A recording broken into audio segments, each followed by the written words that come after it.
I just want to introduce you to John, Dean, and Josefa Domingos. Um, Josefa is a PhD, and John is an MA and a speech language pathologist. They're experienced clinicians who have specialized in Parkinson's disease and related disorders for over 20 years. Since 2011, they've collaborated on a dual task exercise approach that integrates movement, voice, cognition with work spanning peer reviewed research, international training programs, and therapeutic classes, both online and in person. They've actively volunteered with organizations, the International Parkinson and Movement Disorder Society, World Parkinson's Coalition, and the Davis Phinney Foundation and Parkinson's Europe. They've worked closely with Young Parkies Portugal and the National Association for Young Onset Parkinson's Disease on education, clinical care, and research. So we are very thrilled to have them here helping us educate all of us. Thank you, and take it away, John and Josefa. Hello, everyone. I would say more like sharing ideas and reflecting, and we hope that we can get a lot of feedback also from you from in the chat. And yeah, because I think this is an interesting topic. When I started working in Parkinson, people usually complain more about the lack of information. And now, as time passes, what I see more and more, and also working closer with the young onset, is okay, we have so much information. What do we do with it, right? So I think it's a nice, interesting topic for us to brainstorm. And let me just share some slides here so that it can guide our conversation. So let me see if technology behaves itself and allows me to do this without stress, but you guys will guide me on if it's coming out. Let's see.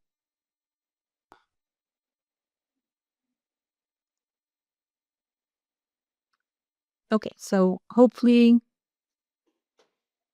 everything's okay. Can you get rid of your meeting controls in the view there? Just minimize it to the little line so that when I get boxes on there. Okay, I will try. Should be.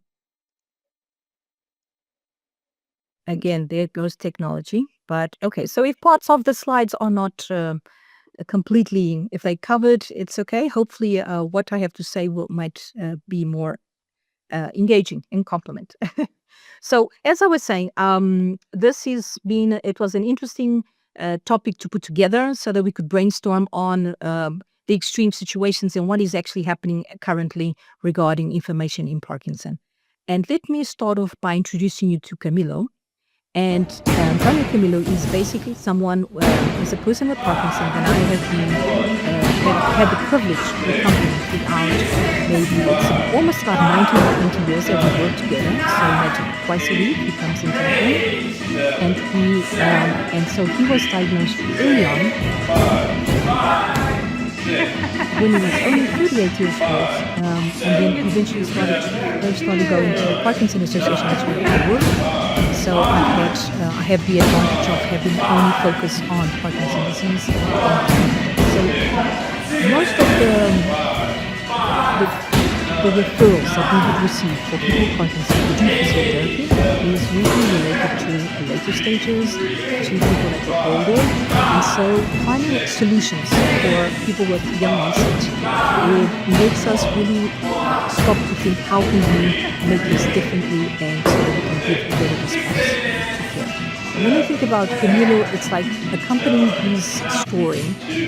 He is someone that was in the medical field, so as a pharmaceutical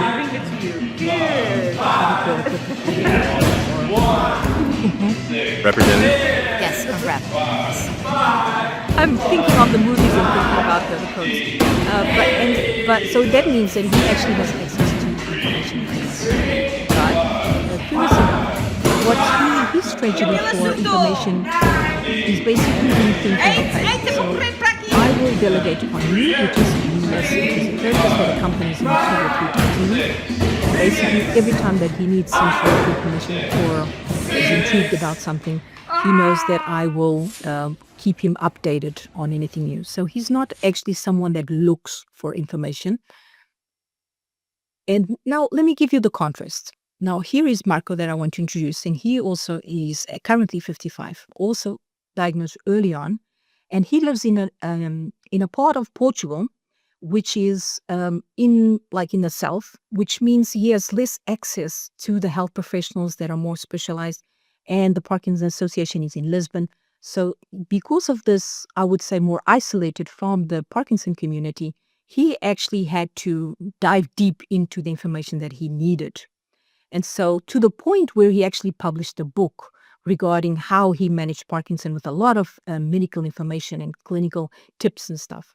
So it's interesting to see this contrast. We might look at both Marco and Camilo and think, okay, so it seems like one has a lot of information, the other one has a little information.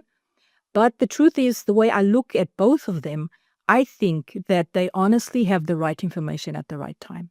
And by this, I mean, when they need the information, they know where to look and they get the information that they need specifically to their needs. So I think they're actually in the middle. They have found their strategy. So I don't think we can come to the end of this talk and say, this is bad or this is good. But it's like, how do we help people find their way to be able to manage better the disease? And that is our ultimate goal for today. And so if we think about, would we consider that too little information? What would be the risks? And when we think about, keywords, something that has been highly researched, which is regarding the impact that maybe low health literacy has been associated. So people that have less information might have, or has been studied, that will have more likely hospital admissions, will also have more increased care burden for the care partners, right? So these have been targeted, and we know what can be in terms of being negative. Now, has anyone studied, okay, what is too much information? I don't believe I read anything regarding this in terms of research, but I think it's worth us sharing here as like what might be perceived as the risk of me having too much information. So sometimes I will hear people say that they feel really overwhelmed when people are oversharing, especially when someone gets diagnosed with Parkinson. They usually refer that they have friends that are always sending them emails with information. So something comes out in the news and all your friends send you information, regardless if it is appropriate or not, right? Or more adequate. Of course, people don't know if it is or not. And so I think this sometimes will bring on this perception that it is overwhelming. And also with the risk of provoking a lot of anxiety and fear.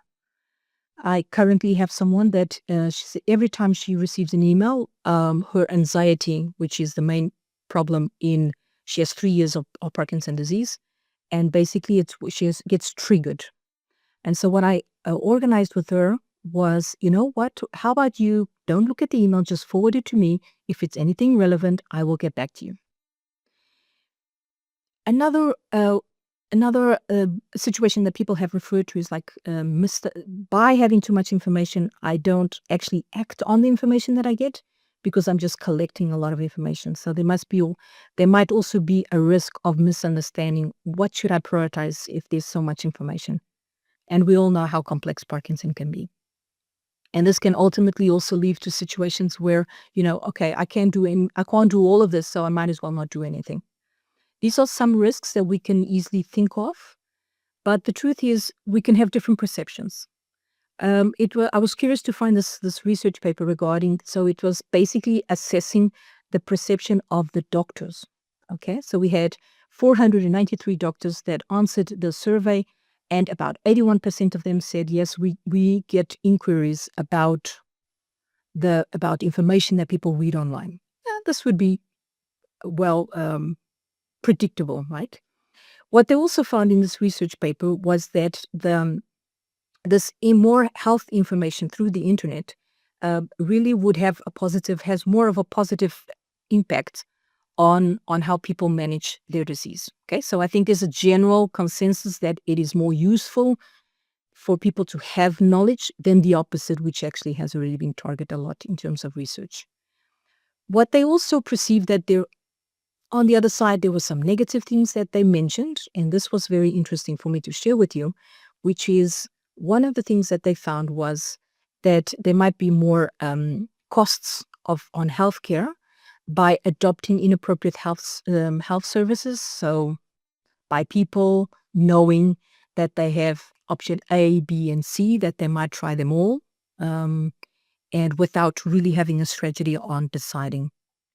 Another situation was making the people with Parkinson over concerned about their health. So one of the things that they believed was that people would be too focused on their disease, right?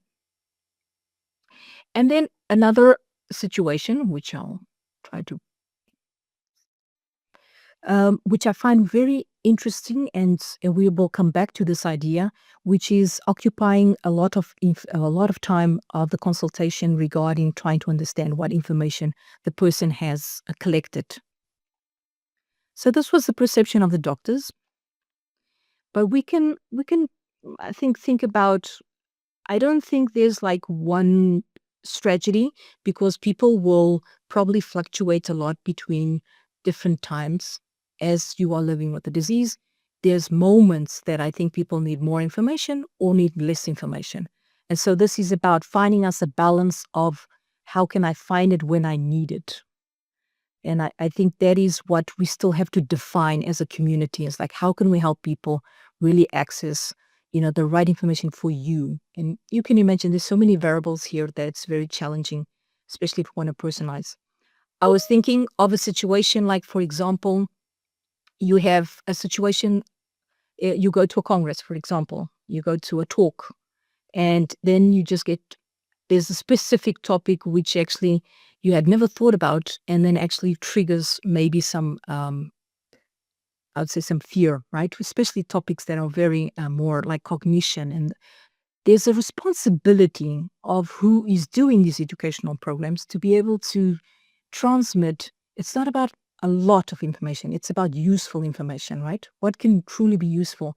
Because I fear that sometimes we are actually inducing and triggering more anxiety and depression with overloading people with detailed information, a lot of clinical information sometimes, which most of the times, if you read the research behind it, it's like we still don't know enough.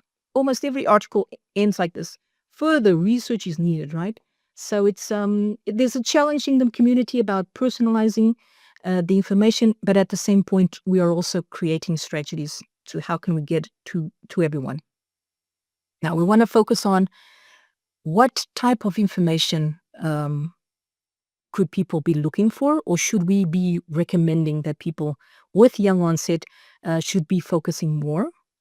And then we want to, a second part of our talk will be focusing on, so how can we help you maybe filter through the information? So hopefully these will be two of the topics that might be useful to you. When we think about the what type of information would be relevant, we must not forget that we have many people to think about. We have, there's always here only represented, obviously, the person with Parkinson has questions and has specific needs in terms of what type of education, what type of information they want. But never forgetting that obviously the care partner might have different. So if both of them have an opposite, like one looks for a lot of information, the other one doesn't look for information, and how can we have that balance? Because someone that looks for a lot of information will definitely want to share it. So there's a tendency to really share, and to be able to maybe as a person with Parkinson have that barrier. I was like, I how do we create this type of relationship? There has to be a lot of I would say synchronizing and a lot of friendship between both to be able to get to this. And obviously the professional perspective, like you saw, that professionals are thinking maybe if the person is asking too many questions, that they're losing focus. There might be some stigma related to this, especially, and this photo is on purpose, related to women with young onset, which tend to have more distinguished difficulties and also challenges regarding topics of like menopause or the effects of the medication, and that we will get into that in our second webinar. So I just wanted to bring forward that I'm missing, who am I missing here? The kids, the community, the friends, and just thinking about how can the information be, what type of information would be useful. We think, okay, so we are thinking now specifically here about someone that has been diagnosed young, uh, which means it doesn't mean that the person is 30 or 40 or 50, because the person can be diagnosed, as you saw with Camilo, at 34 and have 60 something years. So there's a whole wide spread of information that can be regarded. And this is just an example of things that would be commonly approached in talks when we talk about young onset. So things considering genetics, maybe medication responses. We are trying to figure out the differences between young onset and obviously people that get diagnosed with Parkinson in later ages. But we are still not clear, and we can pinpoint these things like dystonia, like sexual health, life planning, because it's obviously in a different time of diagnosis, right? Most people might have kids, so it's a different life moment.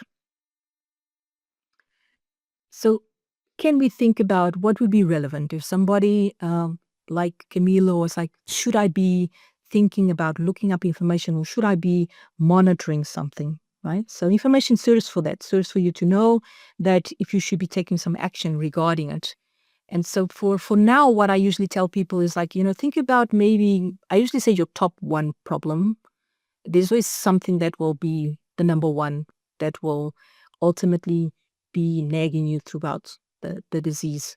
But usually in clinical settings, we might think about your top three problems. So if somebody comes in, I always challenge them, can you think about three problems that are really having an impact on your daily life regarding Parkinson? And let's focus on those and how we can reduce that.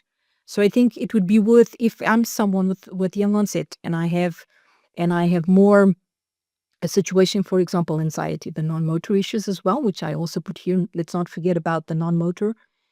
And so that means I must find ways to be able to get more information on it. I do recall someone that I treat, she said, I've gone through it all. I've seen all the talks and I've done everything everyone says, but I still have a problem, right? So it's like, how do I keep updated without being frustrated as well with the information, and just coming to finding your strategy about what makes sense in terms of to monitor so that you are not having all this information. What I would always highlight is, we know it's a complex disease. We know that the medication on its own can be complex. So I think that one of the important things to always monitor is how your medication is affecting you. Because if you do complain about any problem, the health professional in front of you will always say, okay, so was your medication if working at that moment, which we consider the on or the off, not necessarily in these words, but it's just making sure that we understand how the medication affects us, I think is quite important, specifically in young onset. And then obviously every time medication is changed, keeping an eye out for what might be changes and side effects of the medication. So if you don't like to look for a lot of information, I think just knowing to learn and to study yourself in terms of reactions is very important.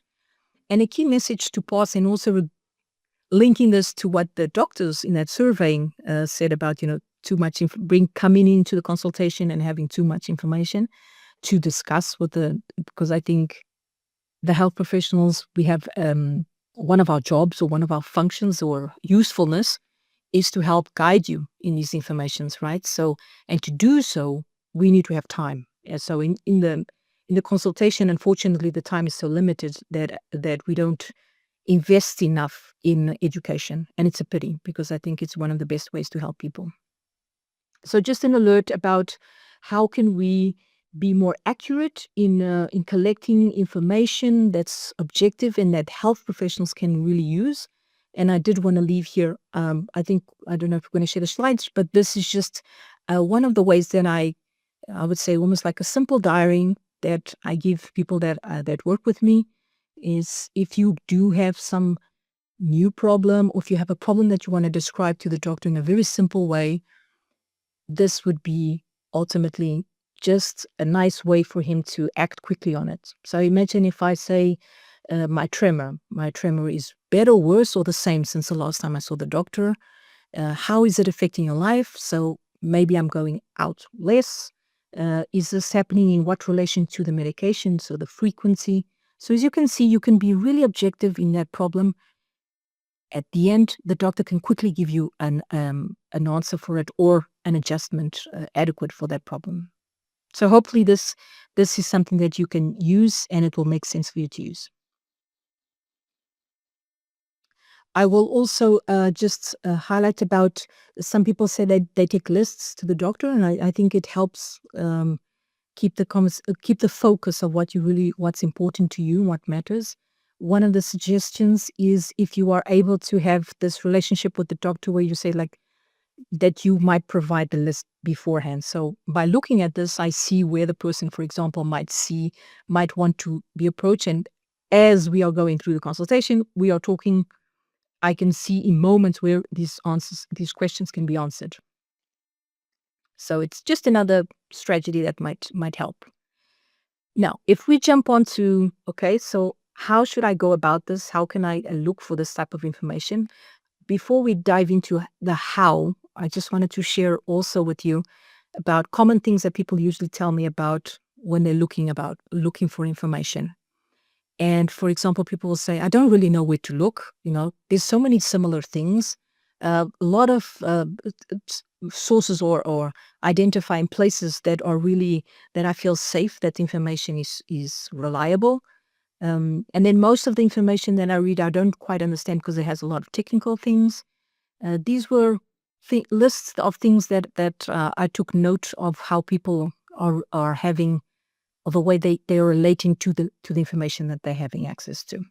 And one in particular is also finding information in their own languages, because in Europe we deal with a lot of different needs, and having it in the right language is very important, which luckily for us, technology has helped us on it. Now, I did want to also add in another paper that I found. It's very interesting, where they actually analyzed information that was on social media.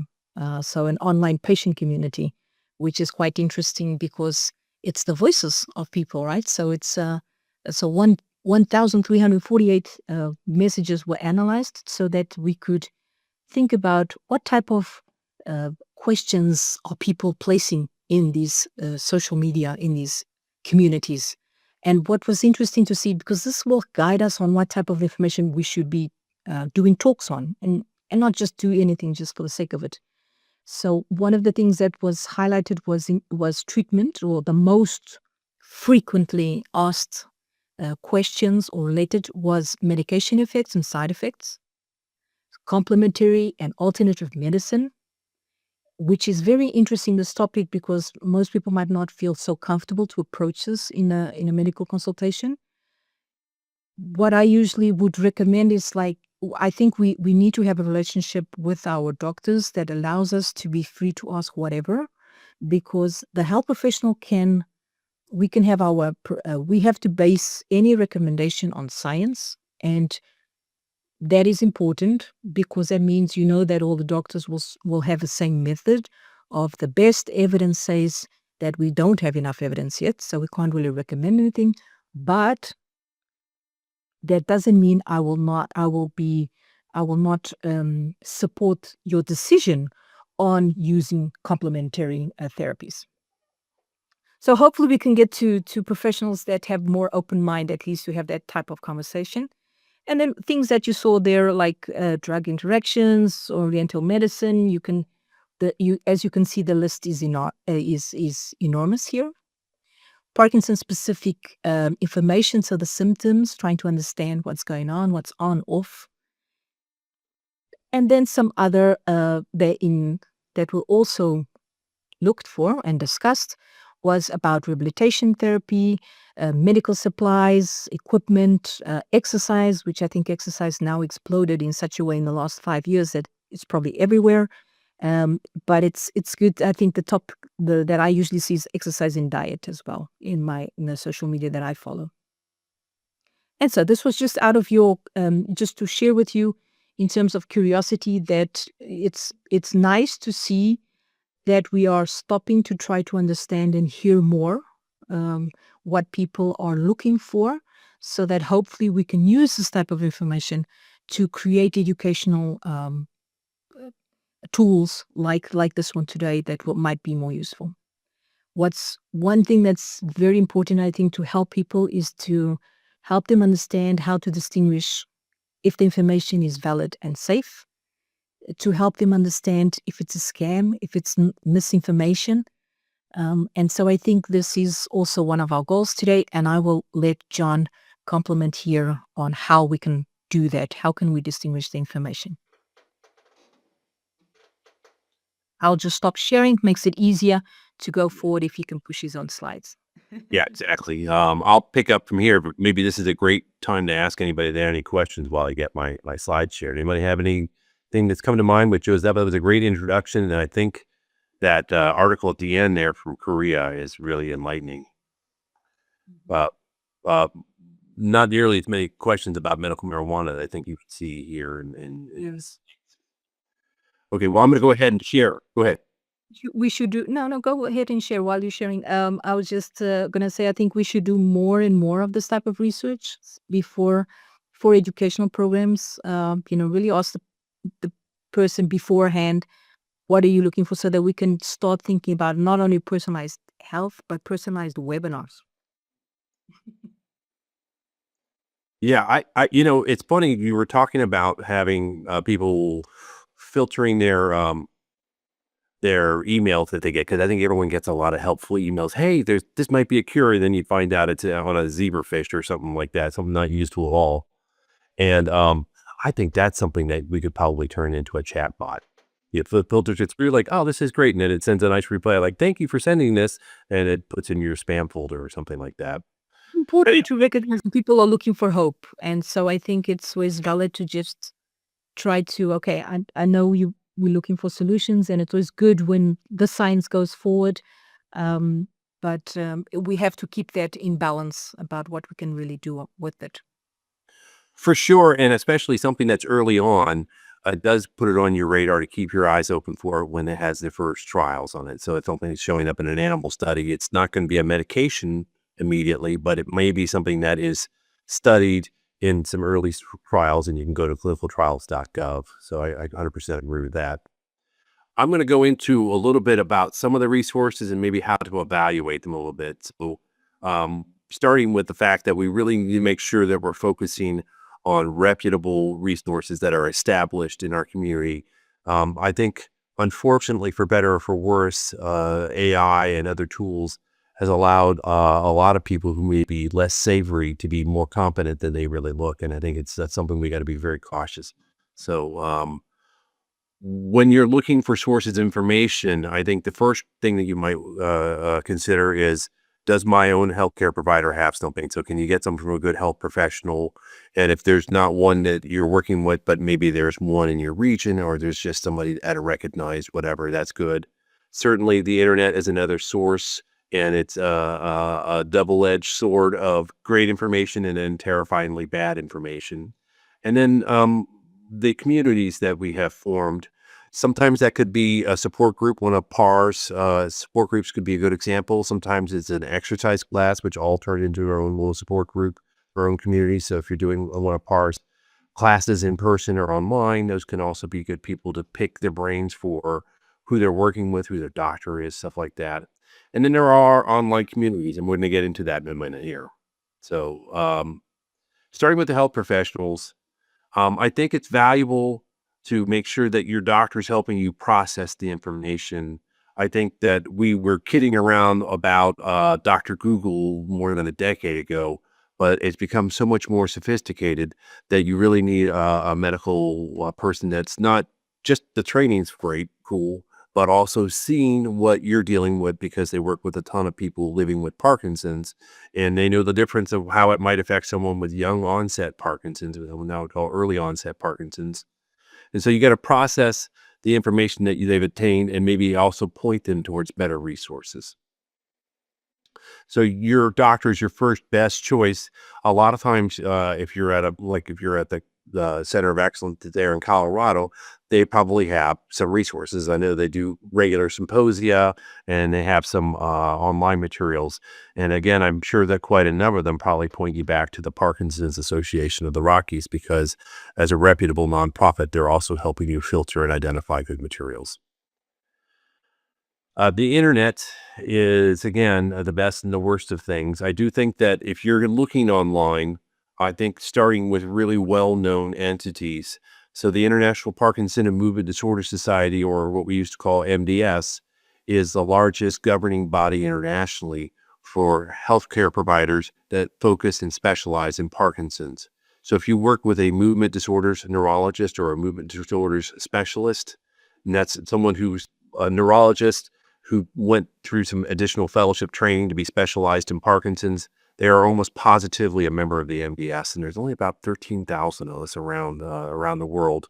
It's also a place for allied health professionals like myself. I'm a speech language pathologist, and Josepha is a physiotherapist, and we're members of the society. And I actually I chair the special interest group for allied health, and that's actually a large group of people now. It's about 3,300 of us. So I would start with something like that. That's your very highest level, but it's also sometimes the most general because they're really addressing people internationally. Looking a little closer to home, you might check in with the National Institutes of Health, which actually has a page dedicated to Parkinson's and obviously does quite a bit of the research that we do in the United States. The American Academy of Neurology is a general neurology forum, but they do have a section in the segment devoted to movement disorders. And actually, the NDS was formed about 40 years ago this year by a neurologist that was the president of AAN who stepped down and made this separate section. So there's a lot of interplay between these entities, and they're both quite good. I'm not picking favorites. I also like going to prominent medical centers, the Muhammad Ali Parkinson Center or the Barrow Neurological Institute. Those are the same place. They're down there in Arizona. Mayo Clinic obviously has quite a reputation and produces a ton of educational content. I often go to them first if I'm looking up anything. I have my older parents, I'm looking up what they're dealing with. I look up on Mayo. Cleveland Clinic, obviously fantastic. And then, you have your own entities nearby. When I look at nonprofits, I really am looking for not just the information because many of them have great information and they're willing to share widely. I start looking for nonprofits that have either a local connection to me because they're going to understand my needs. I would say that the needs of someone living with Parkinson's in Colorado is vastly different than someone living with Parkinson's in Portugal. And I've had that bit of a cultural exchange happen now living over there. And the stuff that I could do with a group in Colorado is not what I would try to approach with someone in Portugal. So a nonprofit that's nearby, that's boots on the ground, can give you some really great information that's specific towards your lifestyle. There are some other great national and even international nonprofits, and then when I look at them, I'm really starting to focus on their vision. I'm very partial. I used to work for them, and I also do a lot of volunteering for them. But like the Davis Finney Foundation for Parkinson's, their mission is to help people living with Parkinson's to live well today. So they're focused on the here and now, where Michael J. Fox Foundation has spent more than $1 billion since their founding on finding a cure. And they're both valid approaches. They're both great ways to look at this. But again, depends on what the question you're asking, but you might look at different resources. The sleeper one that I don't put on there, obviously, Josepha is president of Parkinson's Europe, and they do great resources in different languages, particularly. But I think Parkinson's UK actually has quite a bit of good information, and they're always on top of trends. I'm not picking favorites on all these. We listed them here, this is a real nonprofit that's worth considering. And of course, I think at the top of this list, we would put your local Parkinson's Association of the Rockies, which is part of an independent network of nonprofits. And that independence allows them to really focus on directing to the needs of the people they're serving directly right in their neighborhood, not coming from New York or California or wherever they're located. The MBS is actually located in Wisconsin. So with PAR and picking PAR for those reasons, I think that it gives you that perspective. But in top of that, through Christie's work and Jody's leadership, they've actually focused on making materials specifically for people living with young onset Parkinson's, and that's extra valuable. I think it gives you a way to connect with the community, to find other people dealing with the same kind of day-to-day issues.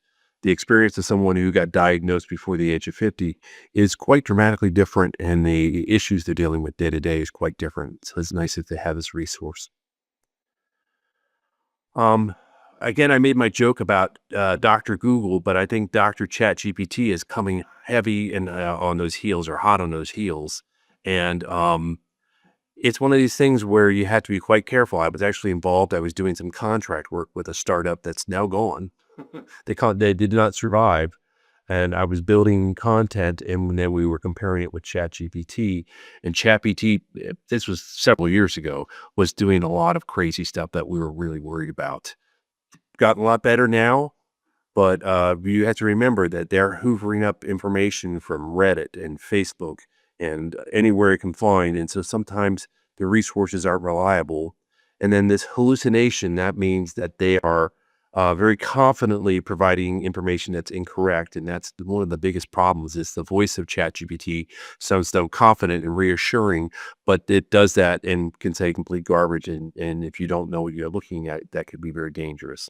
I think the hallucinations are getting better, especially because there are people who are putting together initiatives that are directly focused on Parkinson's and are gathering that information from journals and respected areas. And so ParkyBot is one of these. It's kind of a little startup. I think it's in California.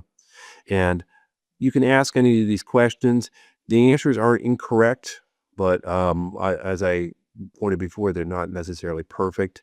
This Thrive All Together is one that a friend of mine from Sweden, who's very active in tech, sent to me, and it looks like that they're putting kind of their prompt engineering behind a wall. You can't see it, but you ask your question, and then it shapes that question in a way that provides answers that are a little bit more digestible. Now, what I do when I see something like this, because I've done a lot of work in this space, is I give it a nice question, like, should I take stem cells to cure my Parkinson's? And what I usually find is that these kind of things will give you not incorrect information, but I think it's incomplete. It's incomplete in that they'll say stem cells do this, and there have been these studies, and this is what's happening. But what I would think about stem cells more is the dangers of proprietors who are selling stem cells in unregulated ways. There was a big controversy about 6, 7 years ago where certain purveyors of stem cell therapy actually listed their programs as studies on the government website, and people would sign up for the study, and then they would travel to a foreign country and they would pay a lot of money out of pocket. And so I would want something like that in this response, and it's just never going to show up in ChatGPT because it's filtering the most likely responses and getting rid of information like that. That's why I really think you need to go back to experts. I do think that books are a great resource for not only information and a little bit of the history, because sometimes you're dealing with things that have been going on for 15, 20 years, and you like to see how it's progressed over time. But I also think the inspiration is really where I fight. So if anyone has a book that they've written and they're living with Parkinson's, I make a point of reading it every time because I think I get really great insights that I can't get just by working in a clinic. That one in the very front there, My Degeneration by Peter Dunlap Scholl, has actually just been re-released about 4 or 5 days ago. It's been out for a decade or more. It's a graphic novel. And what I like about that is it's very easy to consume. But as an artist, he's able to actually write and draw what he's experienced in a way that is different than I get when I read a book. Like A.C. Woolnoll is a great Parkinson's advocate out in Idaho, and he's lived some pretty great adventures in his life, and he's got some really cool ideas, but it's all text. And so both of them are interesting for different reasons, but they're all inspirational.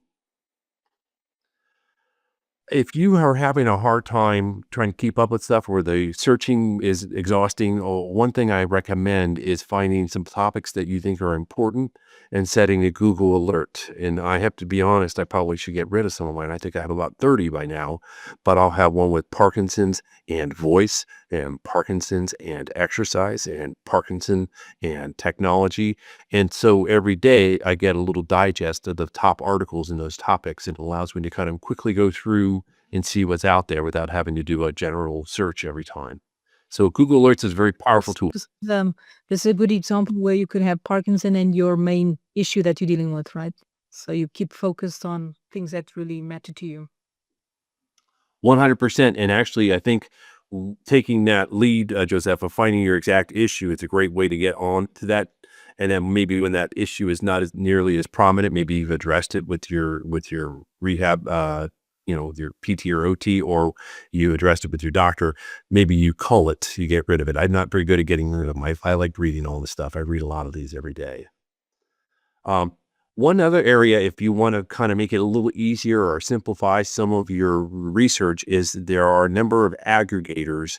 These are entities that search for either press releases or notifications of research results. Clinicaltrial.gov has a lot of output, and they grab all of this stuff. There's one actually for Parkinson's called Parkinson's News Today. It's a company that has a bunch of news. You could also have MS news and Alzheimer's news and whatever, but there's one just for Parkinson's. And then these ones below it often have great information related to Parkinson's, and worth looking at, because then they're kind of capturing the top line. What's the biggest thing that happened last week? What's the biggest thing that showed up in the research in the past month? Online and in-person communities, again, I think it's really hard to bypass the value of a local recommendation from people who are actually living what you're living in and going to the groups with you.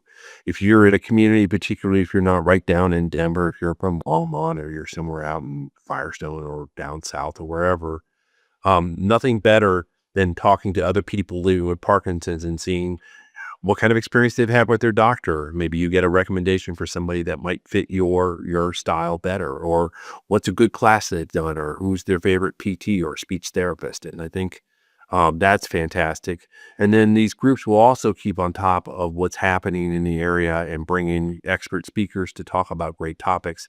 This is where it's worth going to PAR's website and looking for all the options for the support groups that are nearby. I know they keep a pretty regular directory of all that. And then So something. Oh, I was gonna say something on this, which is it's very common for people to say, "I went to a support group and it kind of depressed me." So I hear that quite often. So it's just really keeping it real. It's you're not supposed to be friends with everyone, right? So just like in school, we like people, we don't like people, and it's okay. Just because now the person has Parkinson, I have to like it. So I think it's also recognizing that that exists, and sometimes an alternative might be the support we get from like exercise groups. So there, it's not you're not maybe so focused on certain issues, and maybe it's lighter. I would say it's a lighter way of having support groups. I think it's exercise is a beautiful excuse for people to get together and to be able to make friends. Well, and I think that's a really good, and it's a cultural knowledge too, because I think there's quite a bit of socialization well, you do a program, and maybe you're at one of the nonprofits in Portugal, and then afterwards we're going to have coffee and cakes, and we're going to socialize and interact, and it's a great way to exchange ideas and information. I do remember, and I'm sure, I guess Christy could bring me up to speed on this, but I remember there was a great group in Denver that was like the lead group for people who were just diagnosed in the past several years. And that was a way of getting people into a group that was a little more homogeneous and closer to their needs. I'm sure that groups directed towards young onset individuals also might be able to do that.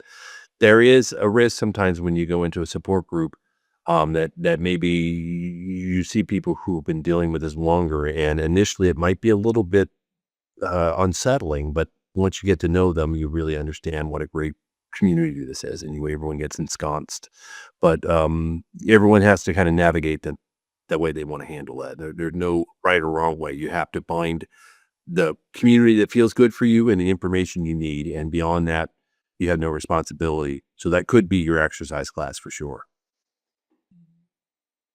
Um, One other thing that I think is underutilized is the library, and of course, I'm a little biased because I worked for the library when I was in high school, and I think it's one of these places where if you're really not a great internet searcher or you're really feeling overwhelmed with all the work that it would take to get there, if you just ask a librarian at your local public library, they'll help you with the online searches and they'll also maybe help you find some of the books I was mentioning. And they'll also point you towards groups.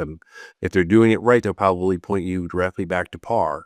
But they're a great resource, and that's what they do for a living. And I think a lot of my ability to be able to search so well on the web came back from my days when I was at the library and having to do it the old-fashioned way with the card catalog and the Dewey Decimal System. Now, this is something that has changed. I think Facebook has really transformed, and it's not all great and not all terrible. There are a lot of groups out there that are available, and this is where you have to be real buyer beware, real caveat emptor. But one thing that they do that's nice is you have the group, and it might be a public group, it might be a private group on a specific issue related, Parkinson's and exercise, or Parkinson's and alternative therapies, or whatever you're looking for.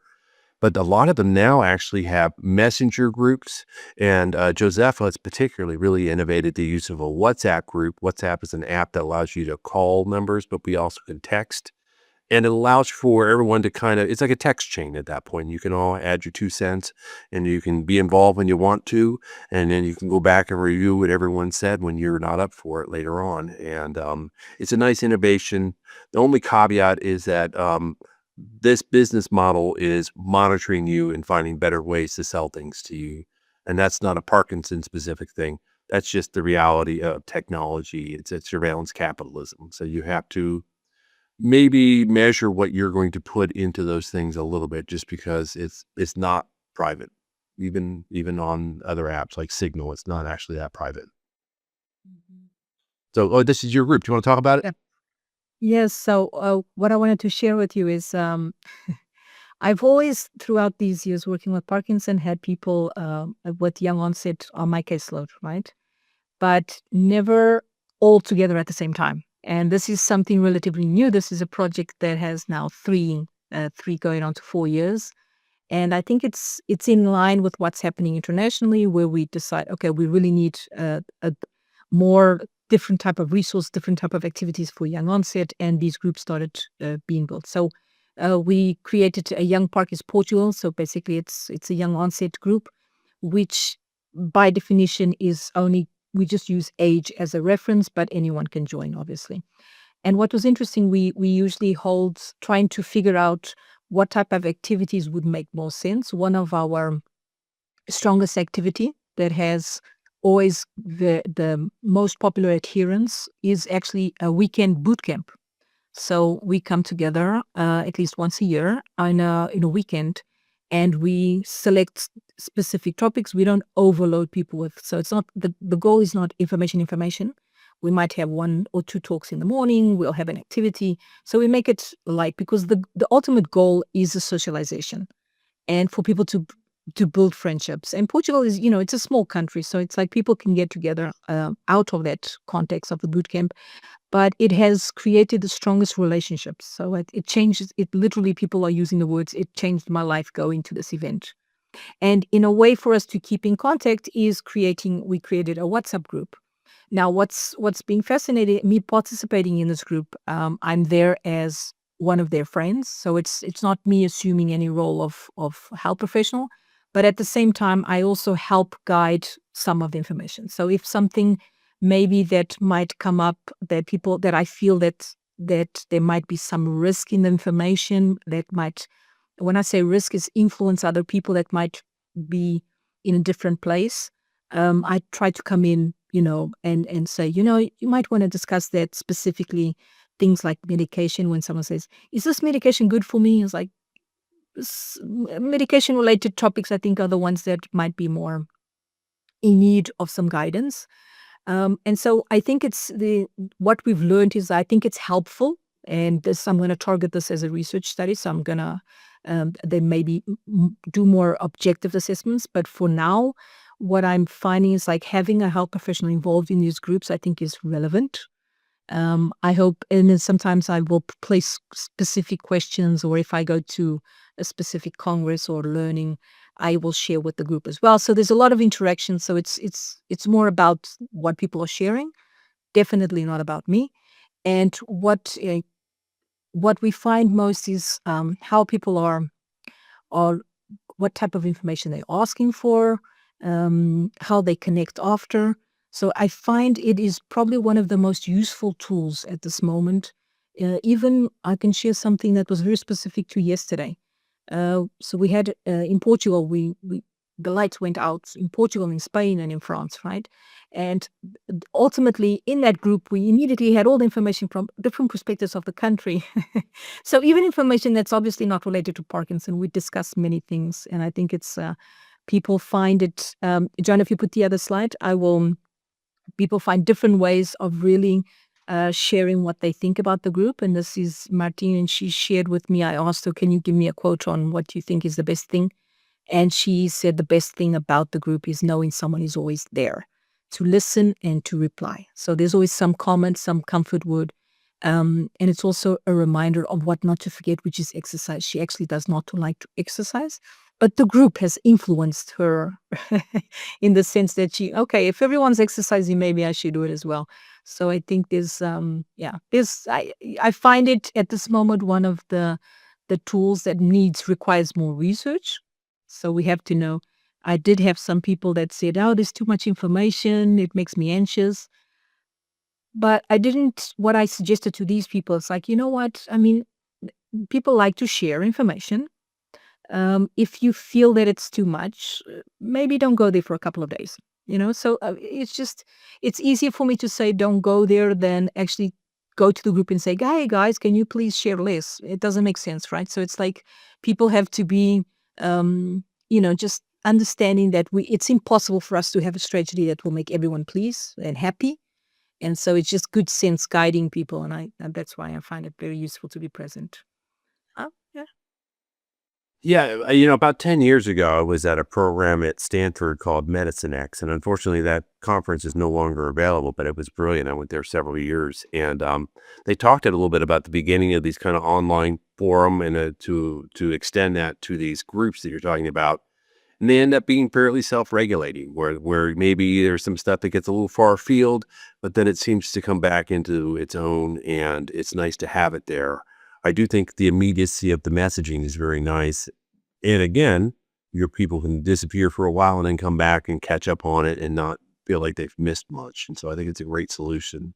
At this moment, there's already 90 people that are in a group, which for Portugal is significant, right? So if we're talking about young onset and how little we are represented, so I think it's really a source of information and guidance. Yeah, actually, population-wise, Portugal is very close to Colorado, and so you're talking about 20,000-ish people, which means there's only probably 1,500 to 2,000 people living with young. I'm sorry, did that wrong. 15%. But there's a very small number of people with young onset Parkinson's for sure. So I just want to go over a couple more groups that you might look at because I think they're doing pretty well. So there is a young onset Parkinson's network, and they have a lot of different. There's one in the United States. There's one in the UK, and so they could be good areas. The American Parkinson's Disease Association actually has something that was something I saw at that Medicine X. Now I think, but it was Smart Patients, and it's another forum. And they do have someone there monitoring it, but I don't think it's going to be very specific to young onset Parkinson's. Health Unlocked has been around for many years. It's more of a UK creation, but they have a great group that we love called Cure Parkinson's Trust there. Parkinson'sDisease.net is an attempt to make a private Facebook for Parkinson's. It's a health unions project. I actually was in a startup like 11 years ago in Colorado trying to do that as well, and I think it's difficult. My only concern is when I look at fora like that is that I worry about their data privacy. So because that means their product is probably you. And then Parkinson's Foundation, the national organization, used to have this kind of open forum where you could ask the doctor and get information. And they managed to migrate that into something a little bit less interactive. But PD Conversations is their new initiative if you want to look at it. Yeah, I mean, I don't really want to say it. It's like it's you can use these platforms for good or for evil. I think again, Josefa does this a lot in Portugal. I think it's valuable as a healthcare provider to make sure you're guiding people towards the good stuff and keeping away from the bad stuff. Because again, unfortunately, the technologies allow people to really put a public face out there that may not be accurate, and that's what you got to really watch out for. Um, this is an older one that it got bought by Microsoft, but when it first started, it was so great. If someone had concerns about a medication, I would say, "Oh, go to a patient like me and see what other people who are taking, amantadine or whatever, for example, are reporting with the drug, like how well it worked for them, what kind of side effects they had." And it was a good one. It's still good, but it's a little more corporate these days. But you can look up Parkinson's, you can look up medications, you can look up surgical interventions, focused ultrasound, DBS, the new subcutaneous pumps, and find what other people with your exact disease are saying about their experience with those approaches. And so it's definitely still worth looking at. But I liked it when it was a little more of a kind of a startup pirate kind of, we're here to get information from people with lived experience. They just did such a good job that Microsoft couldn't resist buying. Okay. Um, when you're out there and you're looking at research, if you go to PubMed, publication date is critical. References are important now because you can write papers more credibly, even if you don't know what you're doing. And then that leads to a situation where an author, without having the right medical background or scientific background, can get away with putting something out there. And then they point to that part. Look, this article says this is good, or it was great for this. And it's like, so you got to really check that, and that's another thing where a healthcare provider can help guide you a little bit. If you're looking at something, and this also goes to books, it has a shelf life. It's like a bottle of milk. At some point it's going to be out of date and not usable. So less than 3 years is great. That's very usable. That's good information. Once you get to 5 years, it's okay. But if it's older than 5 years, things have changed too much, and there might be some good ideas and there might be some good motivation, but if they're talking about specific interventions, you really need to run that by a doctor. I always think back to that 100 questions and answers book by the Muhammad Ali Clinic. It was a great book. I love it. It's too old. They need to make a new one. They need to update it, but it was really good. And so that's a perfect example of something might have some good ideas, but the medications they're talking about now, some of them aren't even available. We've changed them. We've taken them off the market. If you're looking at something, if it's a peer-reviewed article, they have to have a bibliography, but it's always great when you look on online forums or online websites that they actually include where they're getting it. That helps you a lot. Then you can go to the original resource and make sure that it's a real journal article. It's coming from a real provider and it's accurate. And then when you're looking at something that might be written by a healthcare provider or someone like that, you want to see that they are experts. Again, I'm biased because I work quite a bit with the MDS, but I think the MDS is a core credential for anyone working in Parkinson's, whether you are a physician or you're an allied health professional like myself. And then you want us to be capturing all of the relevant ancillary certifications. So, for example, I'm actually dance for PD certified. I got the advanced training in Colorado. I'm LSVT loud. I'm speak out, and I'm actually PWR because I used to work with Becky. That's where I met Josefa, and Josefa is PWR and big and dance for PD. I don't think they knew what was coming when they saw Josefa at Dance for PD, and she's also certified in a lot of other programs that you may not be as familiar with, like the Ronnie Gardner method and Pilates for Parkinson's and stuff like that. So hopefully your healthcare providers are not just, I have this degree and I went to school, but are also keeping up with the latest and greatest in your field so that they're keeping up with the latest information. And then when you see something that's too good to be true, that's when you need to cross-check it. That's when you need to ask your healthcare provider. Maybe let's see if you can find it on other places. One thing I like to do is if I see something really interesting, I look at all my favorite nonprofits because they're going to be, if it's real, they're going to talk about it too if it's really cool. Like when we had that synuclein seeding assay that came out that allowed us to give a kind of like a carbon dating of Parkinson's and identify it. That became a real biomarker. Everyone talked about it.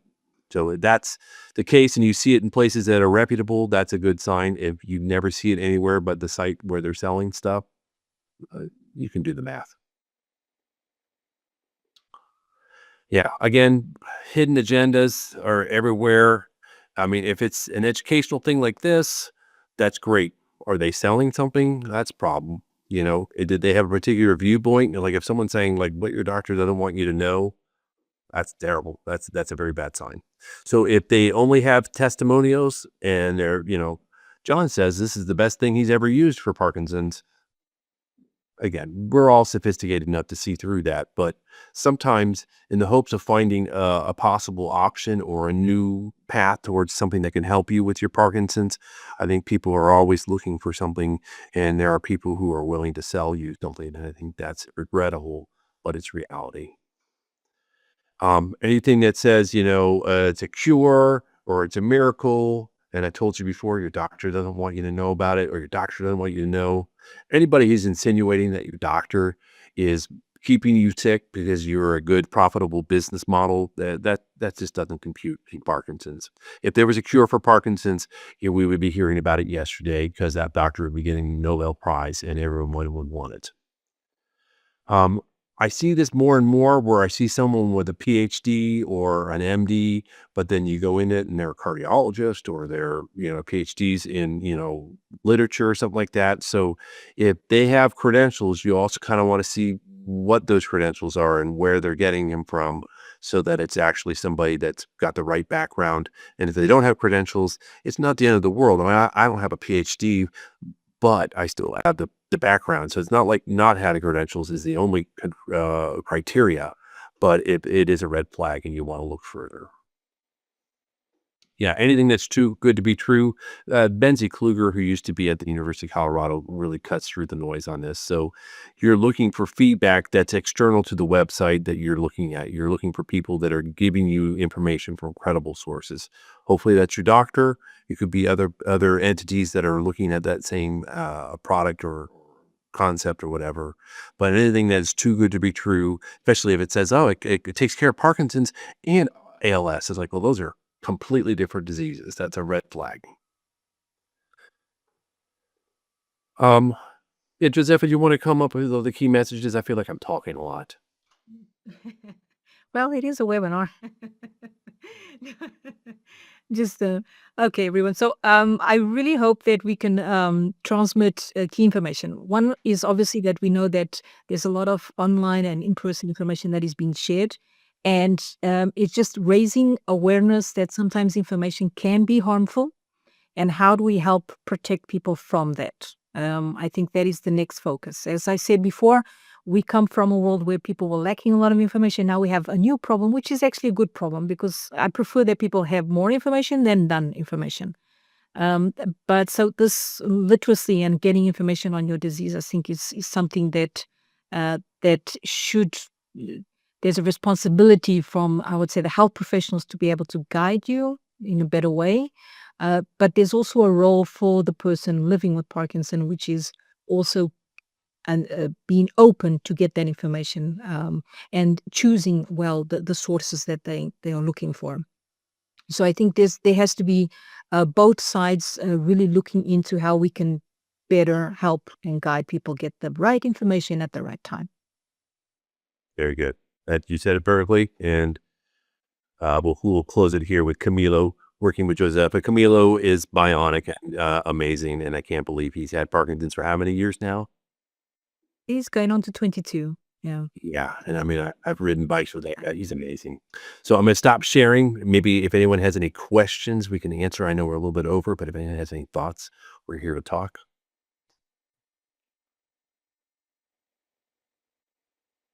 I just want to say feel free to unmute yourself. Everybody's muted right now, but I did not mute everyone. So you should be able to, but ask permission if you need to, and I'll give you that.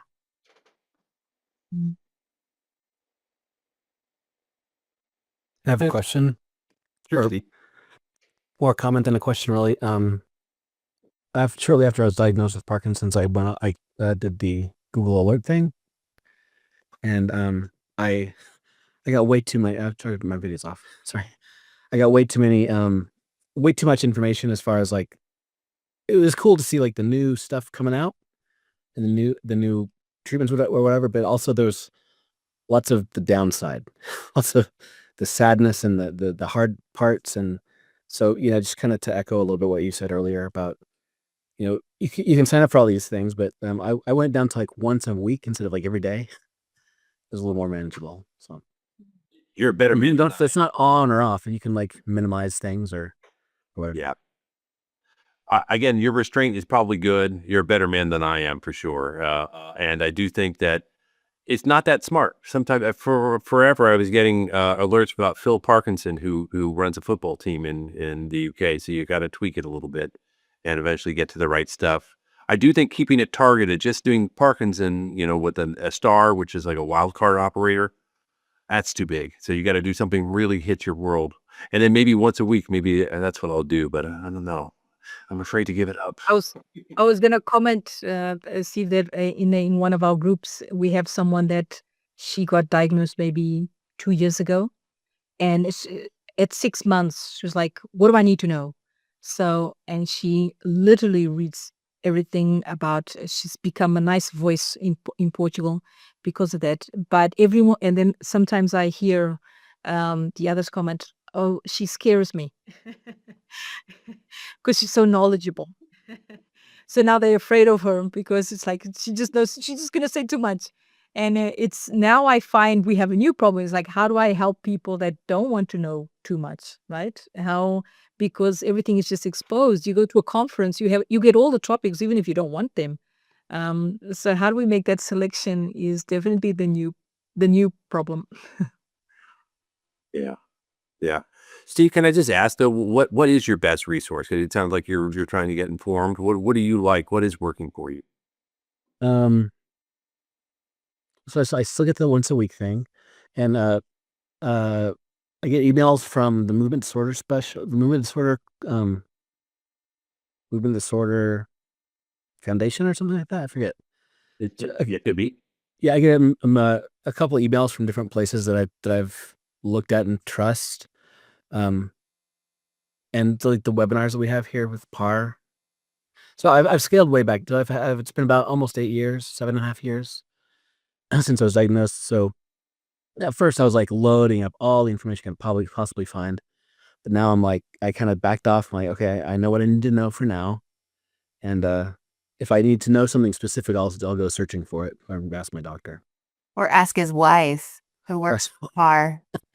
she's, I used to know way more than she does, but she knows way more than I do now. I get a lot of questions. Yeah. Yeah. Bias alert, right?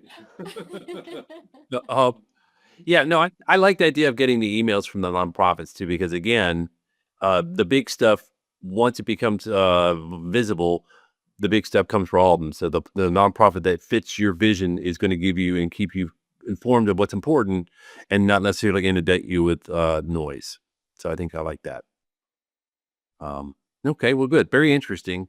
Does anyone else have any other comments, questions, thoughts? Like I said, we can wax poetic. We can also, if you send them to Christy, we can also answer them offline if you get something that comes to mind a little bit later on.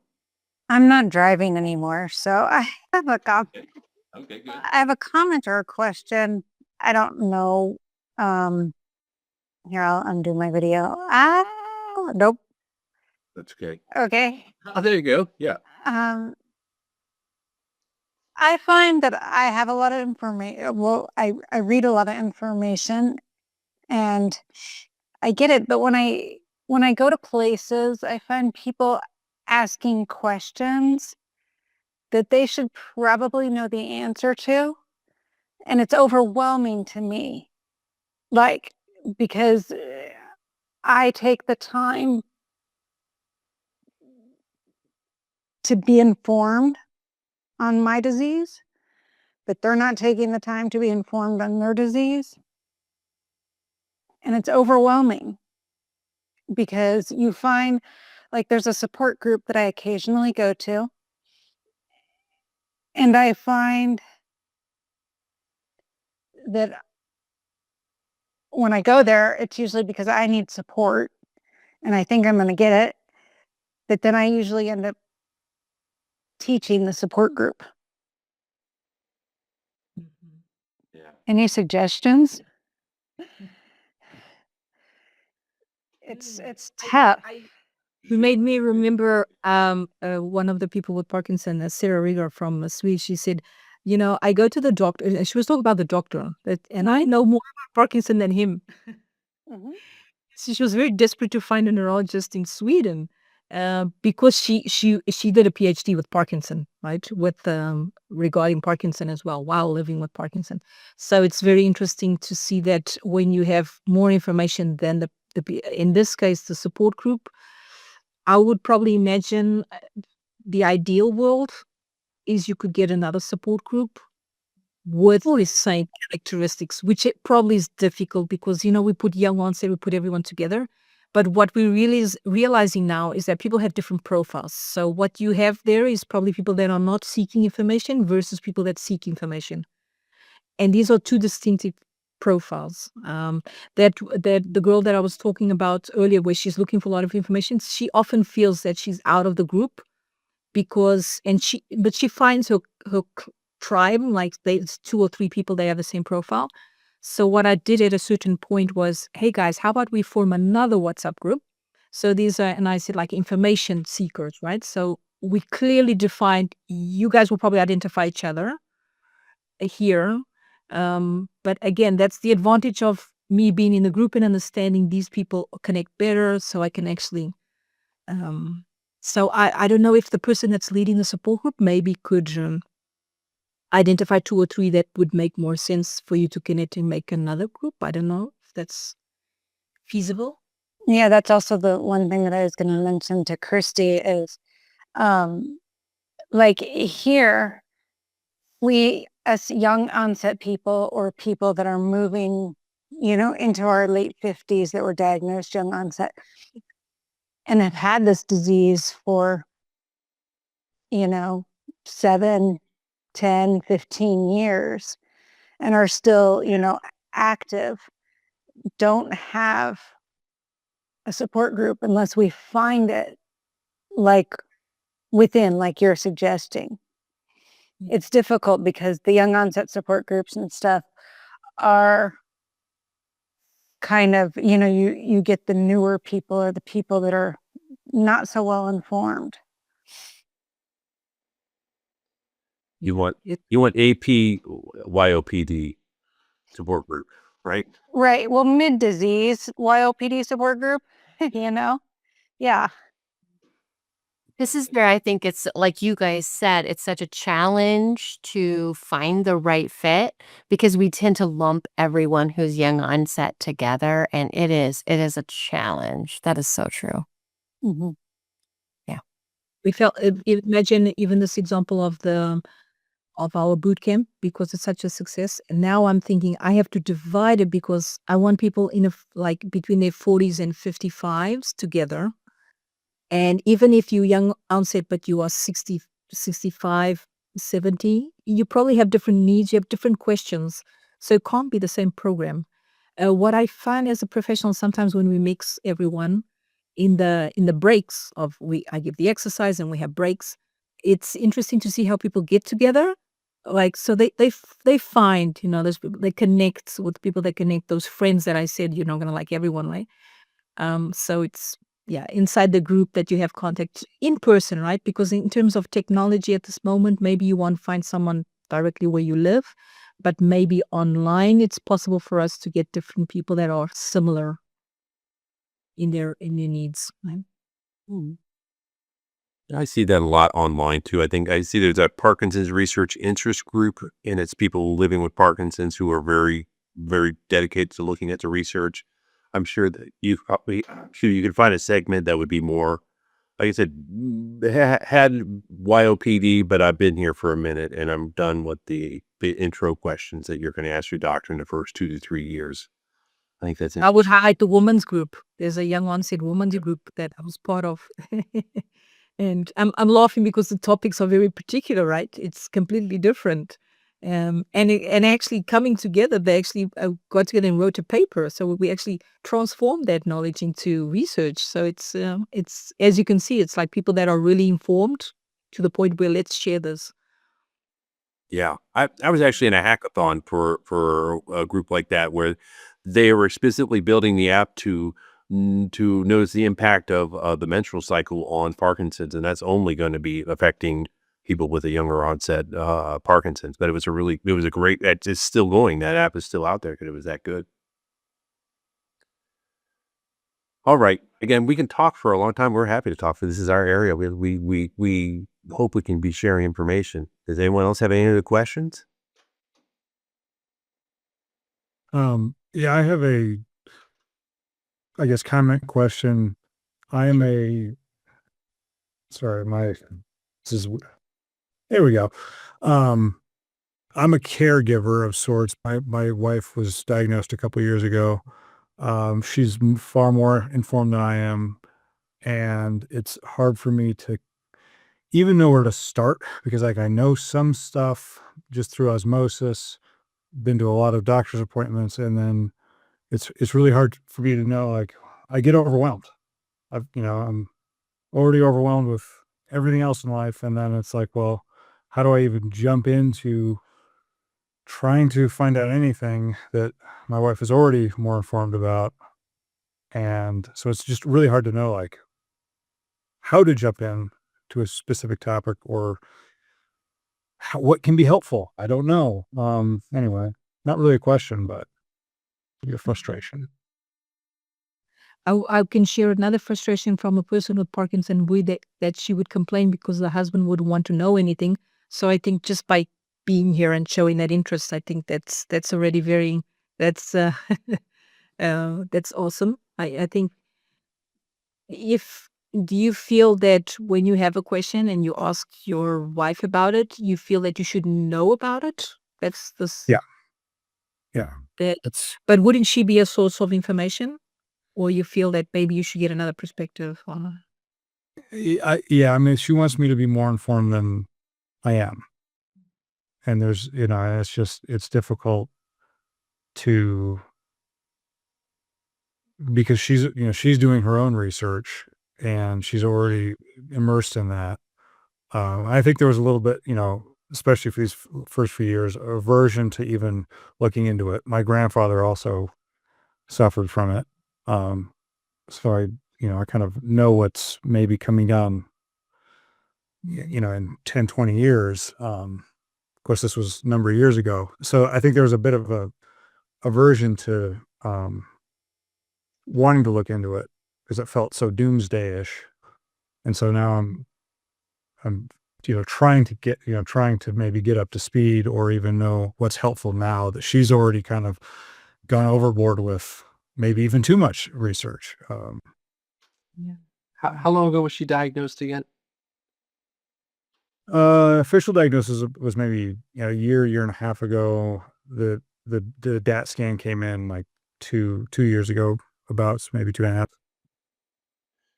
So again, I think listening to some of the other people on this call, she's still in that early information gathering part of that, and I think that's completely normal, I would say. But for you to get ensconced in something, I just wonder if you might look at just one of the earlier books. I mean, it can be anything as simple as like the Every Victory Counts manual from Davis Finney to Yeah. introduction to the thing, and I think also just looking at the website materials that they built for young onset Parkinson's with PAR, I would start to look at some of those places first, just to get the basics, and then maybe looking for a care partner's perspective. So either a care partner support group, or this might be a place to look online for a forum. Again, Facebook, I love hated. I just read the book, that Carol's People book, and I really am not on board with the way they've managed a lot of things over there. But I keep coming back because I think I might be on 70 Facebook groups for Parkinson's because there's something for everything. You might be able to find some people like that, care partners with someone living with early onset, young onset Parkinson's, specifically care partners generally too. But I would find first a basic guide, like I said, the EBC, and I'm a little biased because I used to work for Davis Finney, but that's a nice introduction, but you could probably get some good recommendations. And I don't know, Christy, you guys still have that great library. You had a wonderful library when I was living there. I would say, well, my recommendations would be, honestly, I would start with a group and meet with a group. I don't know if you're involved with any of our groups, but I have got your email address. If you want me, I can just email you my information so you have mine, and I can connect you with, I think I was just messaging back and forth with one of our young onset constituents here in Northern Colorado. Actually, he comes to the Northern Colorado group, but he lives kind of down south and travels. And he said, "Thank you for all you've done. I've learned so much more from your group than I have my doctor that I've seen 3 times now."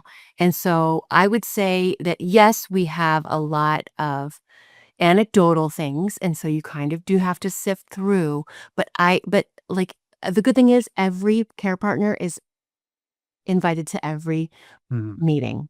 And so actually we kind of actually have more support groups for care partners than we do people with Parkinson's, because we also have care partner only meetings. But I would recommend talking, because you can talk to someone who is in the same boat you are in. They understand what you're going through. It may not be the exact situation, but they understand a lot. And I think that is where I would start at this point, is the connection. And then I would kind of look at what works for you, like asking some of the other members of the groups, where have you found your good sources of information? Because they're going to give you a ton. Like Kenlin said, we are in a very educated group of people, and that's kind of where I think I would start, is that connection piece here. I would There- behind Allison. Go, Jane. I was just going to say that Davis Finney has, to supplement the Every Victory Counts, they have a caregiver book too. And I know PAR has a caregiver support group, and so does Davis Finney. Don't you have a conference coming up, Christy? I thought I saw something in my email just a couple days ago. We do. I think it's May. No, May. It is. It's May 10th. That's right. And I'll send it out to everyone, because it's a caregiver conference and it's live, and I think it's really interesting. They're gonna talk a lot about compassion fatigue and how to kind of communicate with your person that you're caring for. And I think that could be beneficial. Yeah. No, it's good advice. And I forgot. Well, I wanted to say, I'm very solution focused when I'm hearing a problem, and I was wondering if it made sense to Brian to make a list together about what are the topics that you guys want to dominate, because it seems like divide and conquer. If I'm almost understanding that you're competing to know the same topic, which is you probably might, if you define a list of what would be important for us to know.